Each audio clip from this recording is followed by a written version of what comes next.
Olá, o programa 40 Minutos está no ar, aqui pela sua Foz TV. Hoje entrevistando o secretário de Comunicação Social do município, João Adelino de Souza. Adelino, seja bem-vindo ao 40 Minutos. Muito obrigado, Heitor. Grande amigo de velhos carnavais, né? De muitas lutas. Parabéns pelo teu programa, está indo muito bem. Eu é que agradeço. E eu gostaria, antes de falarmos sobre política local e também sobre a disputa da próxima administração pública, vamos falar um pouquinho sobre a sua história? Vamos, como não? Você é iguaçuense? Não, eu nasci em Xaxim, Santa Catarina, e passei minha infância em Passo das Antas, Santa Catarina, que na época era um distrito. E por que Passo das Antas? Porque lá tinha um rio, chamava Passo das Antas, e passavam realmente muitas antas por ali. Naquele tempo tinha, né? Tinha, agora está em extinção. Em extinção. E lá que eu passei minha infância. Meus pais eram agricultores e nós estudávamos numa escola a 6 quilômetros de distância, a pé, de pé descalço. Pé descalço, que era normal, era normal. Todo mundo ia para a escola de pé descalço. Trabalhava na roça ou não? Trabalhava na roça. E o estudo era muito duro. O professor tinha uma vara de vime de 3 metros. Se alguém piasse, era na vara. Era agredido ali? Agredido não, mantinha a... Qualquer arte que alguém fizesse, era obrigado a se ajoelhar em cima do milho.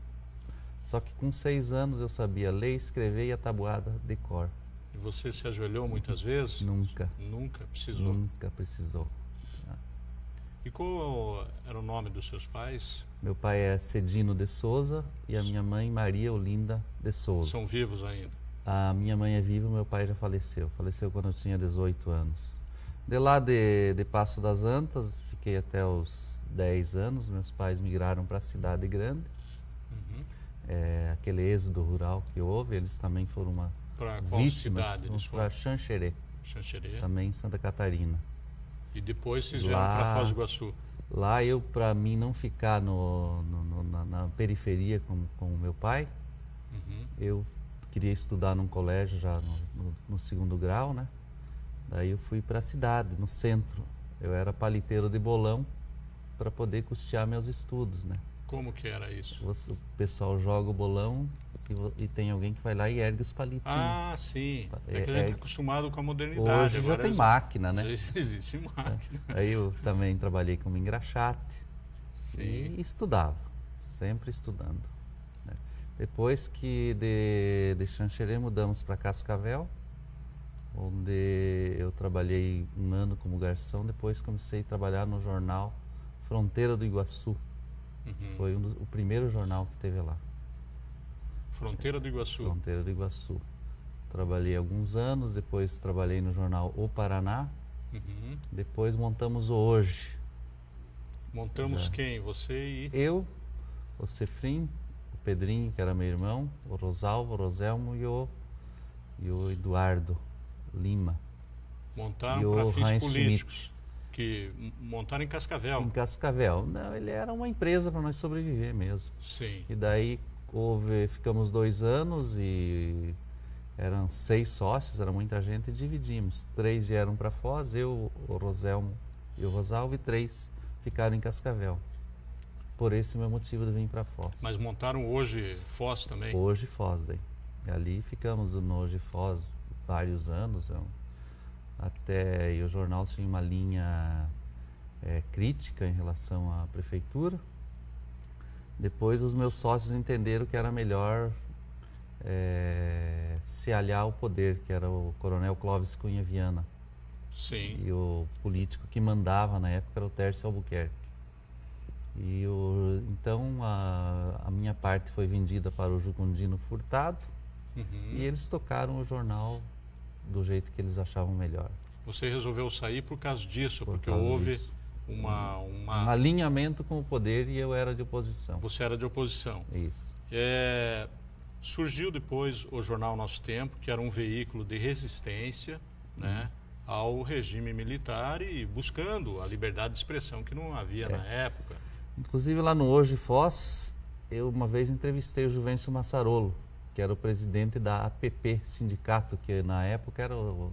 Foi lá que você conheceu o Juvencio? Lá que eu conhecia. Fui entrevistar ele e ele, na entrevista, ele trabalhava no Colégio Agrícola, se não me engano. Sim, era professor. Era professor.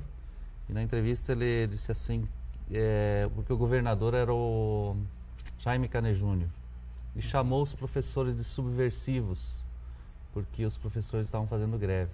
Daí o Juvencio falou assim, subversivo é o governador. E explicou por quê. E aí ele foi demitido. E nós contratamos ele no jornal daí. Lá no Hoje. Depois, quando houve o rompimento da sociedade, nós decidimos montar o Nosso Tempo. Eu, o Juvencio, coincidentemente chegou a Aloysio na cidade, vindo do exílio. Né? Sim, Aloysio Palmar. Aloysio Palmar, e nós três abrimos o Nosso Tempo. E durou, acho, cerca de 10 anos a nossa sociedade lá. Mas o Aloysio, ele foi torturado, foi exilado e veio para o Brasil. Ele chegou aqui clandestino? Não, me parece que nessa época aqui ele já chegou, ali foi depois da anistia já chegou em condições normais. Sim, aí vocês montaram o Nosso Tempo com esse objetivo de buscar a liberdade de expressão. Liberdade de expressão e a resistência também, porque ainda havia muitos resquícios da ditadura. Era o único jornal da cidade quando vocês tinham o Nosso Tempo? Não, tinha um outro jornal, mas não durou muito tempo. Sim. Da Dona Inês, me parece. Mas era coisa pequena. Prossiga. Daí, nessa linha crítica à ditadura, principalmente os artigos do Juvencio, é que nós fomos processados pela Justiça Militar, os três. Foi quando ele foi preso por 18 meses. Exatamente. O processo foi contra os três, só que ele tinha... digamos assim, os artigos deles eram mais violentos do que o conteúdo geral do jornal. Sim, ele colocava muita raiva. Eram umas críticas mais ácidas. Sim. Mas os três fomos julgados na 5ª Jurisdição Militar em Curitiba. Ficamos 9 horas sentados no banco dos réus. Terminou o julgamento, eu e o Aloysio fomos absolvidos graças à intervenção do ex-ministro José Carlos Dias. Na época era advogado da Comissão de Justiça de Direitos Humanos. Sim. Defendeu nós de forma gratuita, porque nós jamais teríamos dinheiro para pagar um advogado como aquele. O jornal não dava lucro? Não. O jornal mal se mantinha. Vocês trabalhavam para simplesmente se sustentar e por ideologia política? Exatamente. Inclusive, o Juvencio, quando foi condenado a 1 ano e 8 meses, aí nós nos despedimos dele, ele foi para Piraquara, uma prisão. Penitenciária de Piraquara, isso. Área metropolitana de Curitiba. Eu e a Aloysio fomos embora, mas ficamos em Curitiba mais alguns dias. Sim. Inclusive na casa do Estênio Jacobi, uma noite, que ele nos hospedou lá. Hoje ele é presidente da Sanepar. Também era da Resistência. E daí no dia seguinte nós fomos visitar o Juvencio, na penitenciária, e ele disse que quando chegou lá à noite, já era madrugada, disse que tinha 3 colchões lá. Estava tudo preparado para nós dois. Então nós fomos salvos na última hora por esse advogado. Que maravilha. Pelo menos vocês se livraram, né? Mas foram tempos difíceis. Sim. Eu lembro que na época a Polícia Federal era um terror.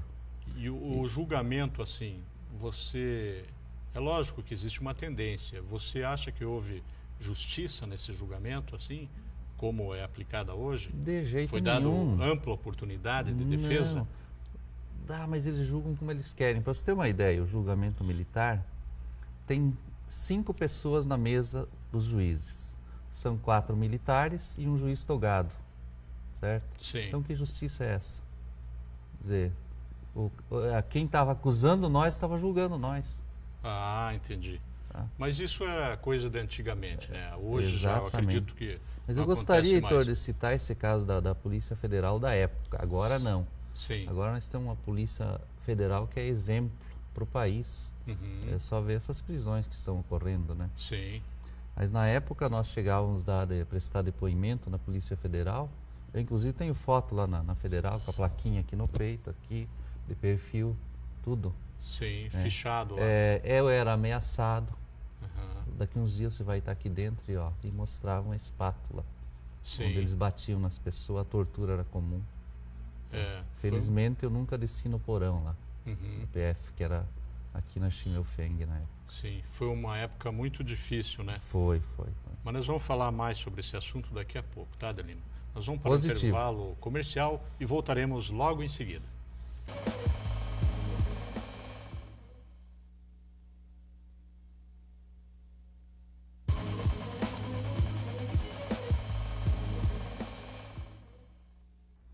O programa 40 Minutos está de volta, hoje entrevistando o secretário de Comunicação Social do município, João Adelino de Souza. Adelino, nós trabalhamos juntos no nosso tempo. Eu comecei lá minha carreira de caricaturista, de chargista, por incentivo de vocês.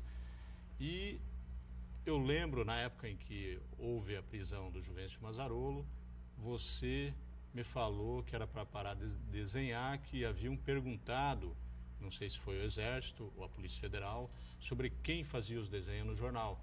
Inclusive, você pediu que eu me afastasse e depois eu cheguei a usar pseudônimo. Isso. E a gente nunca entrou nesse assunto, simplesmente a gente levou assim e até hoje vale a pena a gente relembrar. Isso aconteceu realmente? A situação era bastante crítica mesmo. Num dos depoimentos na Polícia Federal, o delegado, que foi um delegado especial vindo de Curitiba, eu não recordo o nome dele, mas é um senhor já de idade, grisalho, perguntou exatamente isso para mim. E aquele chargista lá, quem que é? Né? E deixou algumas ameaças veladas, e por isso eu decidi revelar a você e alertar que você deveria tomar cuidado para não ter o mesmo destino que nós tivemos. Para não passar pelas humilhações, as ameaças e uma possível prisão também. Você era bem jovem, né? Mais jovem que nós. Hoje já está ficando de cabelo branco. Já estou passando vocês pelo jeito. Mas então eu também estava na iminência de ser preso. Você esteve na mira Sim. do pessoal da Federal da época, certo? Foi tudo pela luta, pela liberdade de expressão. Exatamente. E também, não sei como que poderiam prender alguém para fazer humor. Mas os militares não gostavam. Até uma charge era motivo para prender. Sim. Tá? Então, foi isso. Eu gostaria também, vamos entrar agora, falar um pouco sobre política, sobre a situação da prefeitura em si. Existe um comentário que a prefeitura está endividada, que está quebrada, realmente. E nós temos visto aí muitas notícias que o prefeito tem se esforçado para fazer economia. Essa história de prefeitura quebrada é papo da oposição. Oposição desesperada com a popularidade do prefeito Paulo e uma possível candidatura à reeleição. E eles estão com medo, estão apavorados porque querem voltar ao poder a qualquer custo. Sim. Você conhece que eles só vivem da política. Esse pessoal que dominou a prefeitura durante 20 anos não tem profissão. Sim. Pergunte qual é a profissão do Dobrandino. Alguma vez ele trabalhou? Qual é a profissão do seu filho? Alguma vez trabalhou? Você O acredita grupo que há um acerta interesse... ele só vive da política. Você acredita que há um interesse em desestabilizar? Exatamente. Então? Existem dificuldades financeiras muito graves. Sim. Inclusive por causa da má gestão deles e também em função da queda da arrecadação. Eu vou te mostrar alguns documentos aqui. Você tem dados aí? Algumas tabelas, alguns gráficos. Certo.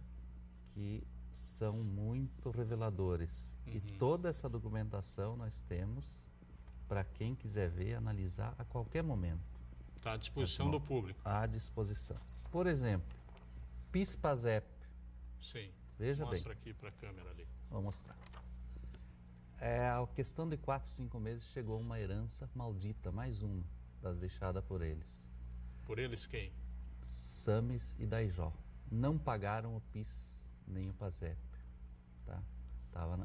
O Daijó não pagou, o Sames não pagou, estava ajuizado e o Paulo começou a brigar E qual é o valor? Aí tem um ano aqui do prefeito e o restante do Daijó e do Paulo. 36 milhões.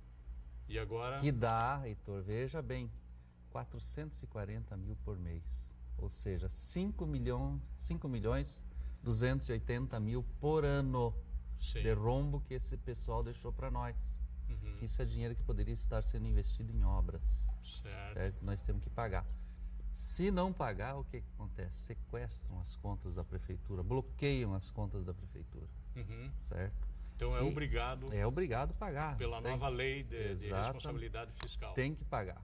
E sobre o FOSPREV, esses dias estavam reclamando que foi usado o dinheiro do servidor, o dinheiro que seria para o aposentado da prefeitura.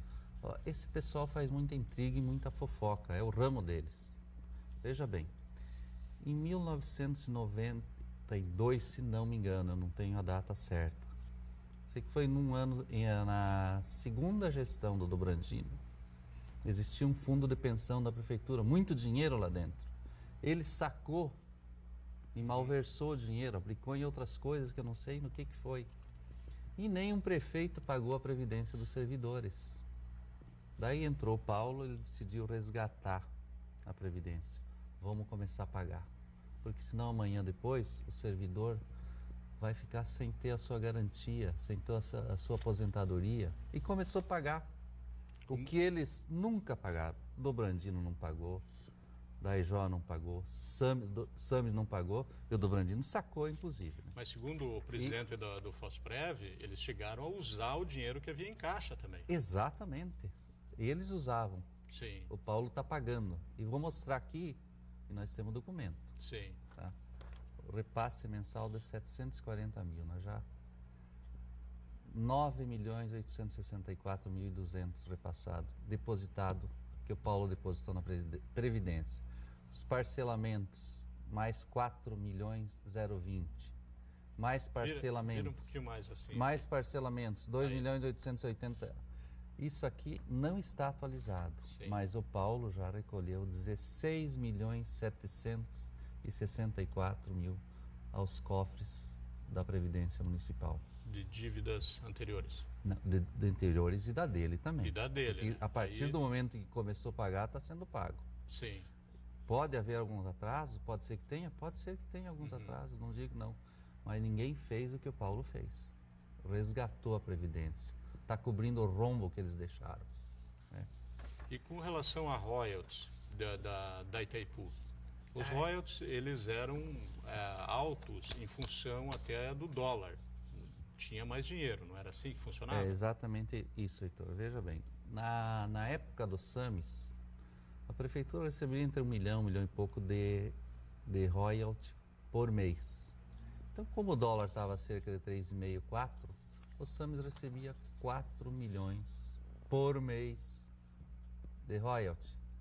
Sim. Por causa que o dólar estava alto. Com o dólar baixo a menos de 2, o Paulo recebe menos da metade que o SAMES recebia de royalties. Nós fizemos um comparativo, uma tabela comparativa, tanto royal como ICMS também. Sim, vira aqui um pouquinho assim. Tanto royal como royalties como ICMS são pagos em dólar para a prefeitura. Então, de royalties, se nós comparar, o ano 2004 do SAMES recebeu 40 milhões e 800. O Paulo, a projeção de 2007 é 26 milhões e 300, menos 14 milhões e meio. ICMS, SAMES 2004, 97 milhões e 300. Tá? A projeção do Paulo, e vai ser mais ou menos isso, 77 milhões e 400. Diferença de 19 milhões e 800. Só de diferença do Paulo para o SAMES, comparativo 2004-2007, vai dar uma arrecadação menor a menos de 34 milhões. Sim. Quer dizer, a receita do município teve uma queda brutal, e não é só Foz, hein? Isso está acontecendo em Santa Helena, em Itaipulândia. Santa Helena, por exemplo, demitiu centenas de servidores. Itaipulândia está passando crises sérias. Os municípios lindeiros ao lago estão passando crises financeiras muito sérias em função dessa queda do dólar. Que é evidente, se tu recebe em dólar e o dólar cai, a receita cai também. E com relação a esse mau uso do dinheiro público que você está colocando, hoje em dia não pode se fazer mais nada, porque a lei de responsabilidade fiscal, ela é atual, não vem daquela época. Ou está sendo feito algum processo, alguma maneira? Não, a LRF ela é mais atual. Ela é mais atual. Por exemplo, não pode o prefeito agora deixar dívida, se endividar. Sim. Né? Então não pode mais empurrar com a barriga, tem que levar as contas ali. Mas com relação a essas administrações anteriores que vocês descobriram aqui, que foi usado indevidamente? Tudo que foi feito de forma errada, o que já foi levantado já foi para o Ministério Público e continua, o que vai aparecendo vai para o Ministério Público para tomar as providências cabíveis. Nós não vamos ficar dizendo, ele fez isso, fez aquilo, deixa que o Ministério Público tome as medidas. Mas veja bem, você poderia perguntar aí, como é que está administrando, né? Com essa queda brutal aqui. Sim, isso eu vou te perguntar, mas daqui a pouco. Então tá bom. Tá. Nós vamos para o intervalo comercial e voltaremos logo em seguida, inclusive falando sobre a possível reeleição do prefeito e a briga que falam que houve com a frentona.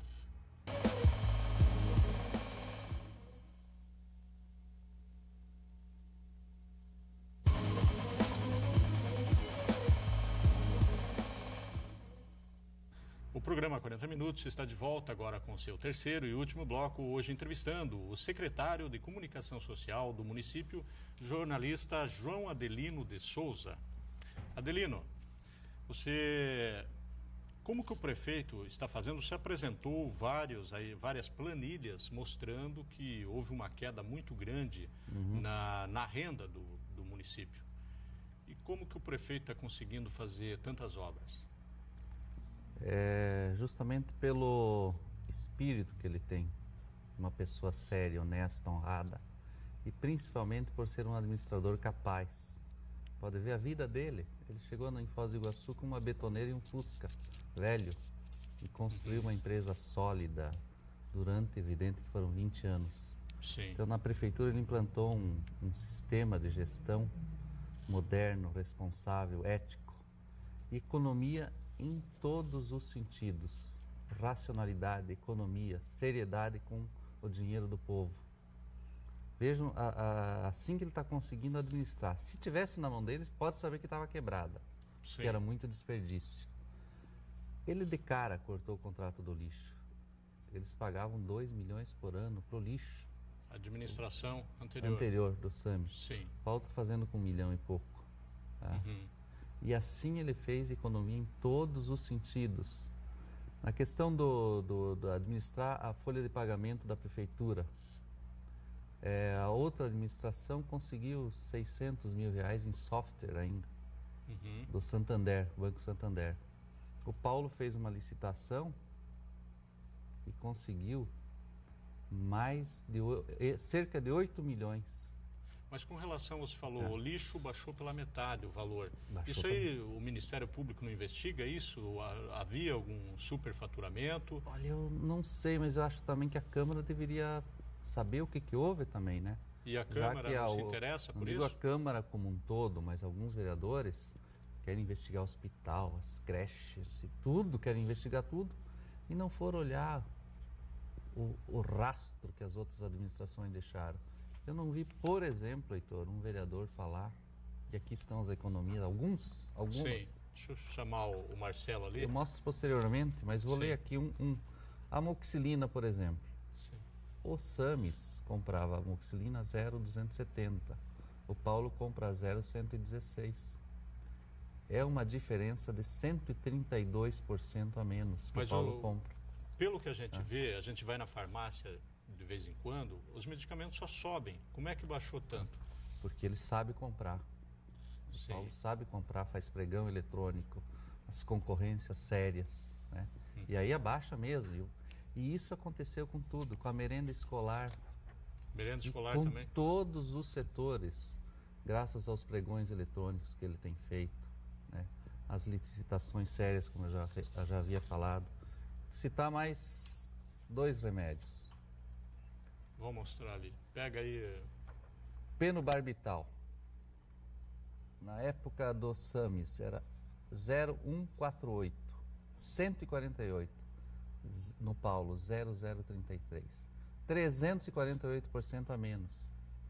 Outro comprimido, haloperidol, 0,090 o SAMIS pagava, o Paulo paga 0,026, menos 246%. E assim em todos os setores. Qualquer setor que você vá na prefeitura, você vai ver que houve uma redução drástica do valor comprado pelo Paulo, comparado com as administrações anteriores. E assim está sobrando dinheiro para fazer as obras. Você veja aonde você anda, Heitor, tem obra. Sim. Qualquer canto da cidade. Aí. Nunca se viu um governo com tantas obras. E eles ficam falando que a prefeitura está quebrada.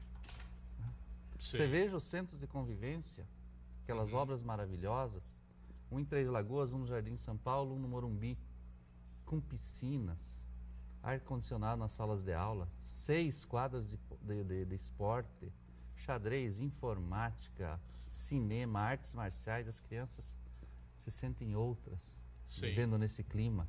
Antes, uma criança de Três Lagoas, do Morumbi, do Jardim São Paulo, ela chorava para ir na escola. Mas hoje ela briga para o pai para ir. Só uma informação, tudo isso aqui que vocês estão verificando, que são superfaturamentos aí, que são claros, fantásticos. A Câmara está questionando isso, entrou com alguma coisa, processos públicos? Até agora eu não vi nada. Mas nada. O Ministério Público? O Ministério Público foi enviado. Sim. E está sendo enviado. O que não foi, vai. Mas por que a Câmara está omissa a isso? Você tem ideia? Eu não tenho ideia. Aí teria que perguntar aos vereadores. Eu não sei o que eles pensam sobre isso. Vou entrevistá-los qualquer hora. Eu gostaria de saber o seguinte, o prefeito, ele pretende sair para a reeleição? Ele já declinou disso? Ele tem falado que é cedo para se manifestar. Sim. Agora, na minha opinião, ele deve sair. Ele deve sair para dar continuidade a esse fantástico trabalho que ele está fazendo. A continuidade a essas obras, a esses centros de convivência, a essa melhoria na saúde que é fantástica, sabe? Enfim, todos os setores que ele fez as intervenções estão funcionando bem. Agora, existe um questionamento que você falou, ele pretende sair para a reeleição ou apresentar, logicamente, vai apresentar daí o candidato dele. Mas comenta-se muito que ele brigou com a Frentona e que hoje ele não tem apoio de nenhum partido. Isso é uma realidade? Que ele está sozinho. Se haviam 18 partidos que chegaram e colocaram ele na prefeitura. E que hoje ele está isolado e que isso dificultaria até a reeleição dele. Eu gostaria de saber se isso é uma verdade. Olha, na minha avaliação, a grande maioria dos partidos que compõem a Frentona continuam no governo. Continuam no governo. Vamos começar pelo PT, está no Sim. governo, está lá com a Secretaria do Meio Ambiente, Sim. firme lá no governo, certo? O Vitorassi não está no governo porque não aceitou o convite do Paulo. Paulo convidou ele para ser secretário de assuntos institucionais, para buscar recursos em Brasília, em Curitiba, não quis. E às vezes ele critica ainda. Em vez de ele criticar, deveria estar ajudando. Sim. Então ele que decidiu sair. Tá? Vamos pegar quem? O PP está no governo, tem a Secretaria de Administração. O Democrata está no governo. Tá? A maioria, a grande maioria dos partidos que compuseram a Frentona continuam no governo. Houve poucas pessoas saíram. Poucas, muito poucas. Então você acredita que isso não vai interferir, que não houve... De jeito não vai, nenhum. De forma alguma. De jeito nenhum. Até o Chico Noreste que falavam, ele está ajudando, continua ajudando. Tá? O Reni Pereira, o partido dele, que é o PSB, tem diretorias lá dentro do governo. Se ele quer sair candidato, é um direito dele. Tá? O que vão fazer? Existe uma série também de críticas ao governo por alguns políticos também. Por exemplo? Né? Por exemplo, Pastorello. Né? Também... Pastorello é dobrandino desde criancinha. Vai criticar o governo, é natural. Sim. Um outro. Não, tem no caso o Aiex, que também, mas o Aiex diz que saiu porque ele não tinha mais interesse em continuar, porque não tinha apoio. Coitado do Aiex, vamos deixar. Né? E o Serighelli? O Serighelli está solto ainda? Porque tinham que prender? O que aconteceu? O Serighelli, eu achei que houve com o Serighelli? Eu não sabia. O Serighelli está solto, então, Mas ele estava preso? Eu preciso saber. O Serighelli, saber. Pelo que me consta, ele recebia da prefeitura, um salário recebia do governo do estado. Ah, é? E ficou quietinho, recebendo dos dois lados. Mas isso... Vários meses e meses. Isso é crime. É crime? Crime, não pode receber. Você pode acumular função, mas não pode receber. Não pode receber. Não poderia ter recebido dos dois cargos. Sim. Ele deveria ter optado por um ou por outro. Mas ficou quietinho lá, né? Quer dizer, aquela velha história popular. Sim. Você fez de leitão para mamar deitado. Então, esse é o Serighelli. Mas vamos esquecer o homem. Né? O que é o Serighelli na ordem do dia hoje? Foi secretário, não conseguiu levar adiante um projeto bonito. Ele tinha um projeto que ele até apresentou aqui, eu achei muito bom o projeto. Por que não deu certo? Não conseguiu levar adiante, né? Hoje, quem é o Serighelli na ordem do dia? Não compensa responder. Sim. Você acha que... E as outras críticas partem de quem, Heitor? Olha, do Sames, que eu já falei. Existe o Sames, do Valentim, do Brandino, que eu já falei. Isso. Do Brandino, quer dizer, oposição. Pai, filho, irmão, que governaram durante 20 anos. Do Brandino, coitado, já está velhinho, não compensa a gente perder o tempo com ele. Está cassado. Mais dia, menos dias, ele já perde o mandato na Assembleia. Então eu tenho pena dele. Vai terminar a vida com a perda do mandato. Coitado, velhinho, cerca de 80 anos, né? Então, é difícil, né? Não dá para falar dele. Existe uma parte também da classe empresarial que eu não sei se está perdida nesse tiroteio, em que comenta que realmente não está havendo perspectiva do Paulo. Alguns, assim, eu vejo, tá? Que a gente está conversando no dia a dia, perguntando, né? O que você está achando da atual administração? E alguns falam, eu esperava mais. E realmente poderia ter sido feito muito mais, Heitor, não tem a menor dúvida. Especialmente destinado à classe média e alta. Acontece que os problemas herdados, como você viu, foram tantos. A rede escolar, por exemplo, está completamente destruída. Se eu tivesse trazido algumas fotos das escolas, você iria ficar chocado. Nós temos tudo filmado. Dos postos de saúde. Um desastre. E o que o Paulo teve que fazer primeiro? Resolver o problema das crianças, das pessoas que precisam da saúde pública. E depois tem a segunda etapa que vai ser feita no decorrer do tempo.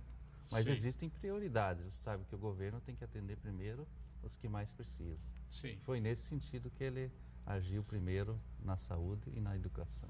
Então você está colocando que só o prefeito não está fazendo melhor por causa dessa herança que recebeu. Você viu aqui 34 milhões. Né? Sim. Que se tivesse esse dinheiro em caixa e tivesse sido aplicado, hoje essa cidade seria completamente diferente. Mas mesmo assim foi aplicado também na geração de emprego, foi. O Paulo comprou uma área de 54 alqueires para instalação de indústrias lá no Morumbi. Olha que 54 alqueires é mais de 1 milhão de metros quadrados. Já tem cerca de 10 indústrias lá funcionando, outras em processo de instalação e 52 indústrias, Heitor, compraram já os terrenos. 52? Mas elas vêm quando, essas indústrias? Aos poucos estão se instalando. Porque veja bem, Heitor, aí tem outra sacanagemzinha que agora está mudando, graças a Deus. O IAP levou quanto tempo para dar licença ambiental para o Distrito Industrial? Sim.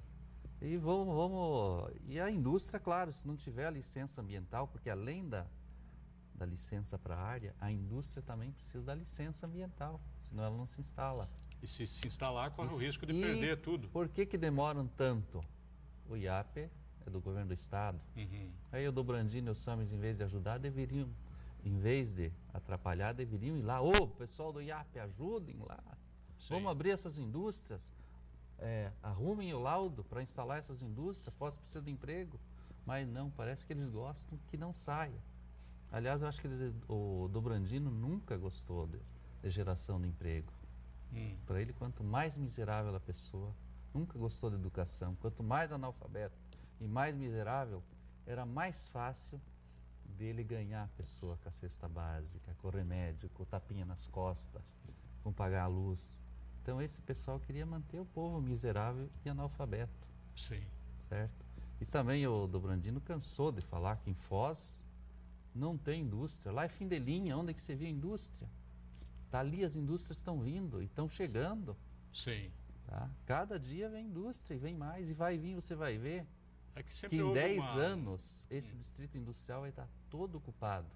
Sempre E houve aí, uma política de não se colocar a não, indústria aqui fim também. de linha, ora, que é isso? Por fim de linha e também por achar que aqui tem que ser o turismo só prevalecer. Só o turismo ninguém sobrevive, o turismo é responsável por 25%, 30% do movimento e o resto da população vai ver de quê? Como é que vão ter emprego? Veja por que então esse pessoal do PMDB comandou a prefeitura durante 20 anos, se eles tivessem pensado, tivessem uma visão de futuro, igual o Paulo teve, e naquela época incentivado a instalação de indústrias, hoje estariam cheias, a cidade estaria cheia de indústrias. Você vai ver daqui a 10 anos. E o povo empregado. Teu programa é gravado e fica arquivado. Sim. Daqui a 10 anos vamos ver o distrito industrial. Vou te cobrar exatamente daqui a 10 anos. Positivo. Combinado? Combinado. Outra coisa, uma pergunta que eu não poderia deixar de te fazer, porque você é secretário da comunicação social da prefeitura. A prefeitura, essa secretaria, ela tem uma produção de informação, de notícias que precisa ser veiculada, chegar à população.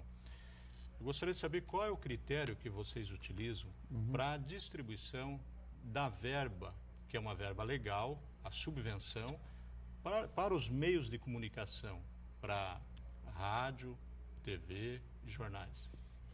Logo que eu assumi, eu fiz uma pesquisa na mídia. Sim. Como é que era feito geralmente e como geralmente é feito nas prefeituras e nos governos? Dá-se mais verba para aquele jornal, TV ou rádio que está apoiando o governo.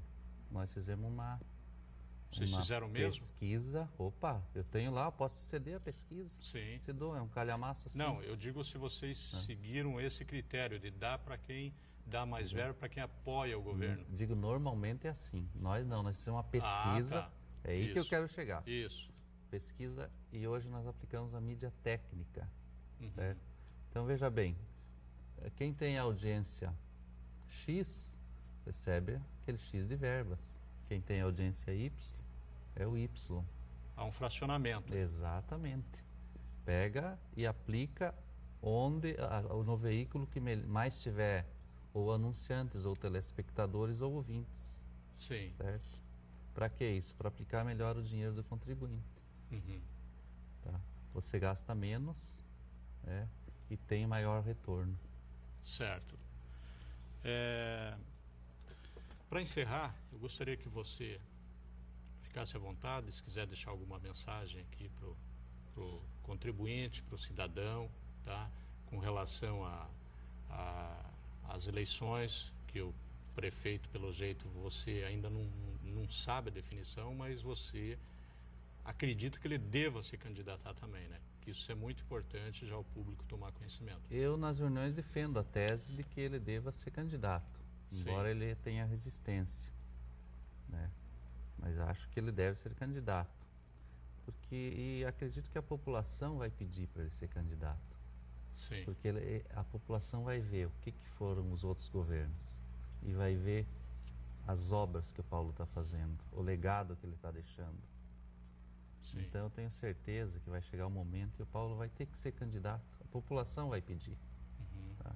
E por isso que aquilo que eu te falei, eu não acredito que saiam tantos candidatos assim, que existe essa fragmentação na frentona. Sim. Eu acho que a maioria vai continuar unido, porque vai ver o que foi feito até hoje pelo governo do Paulo.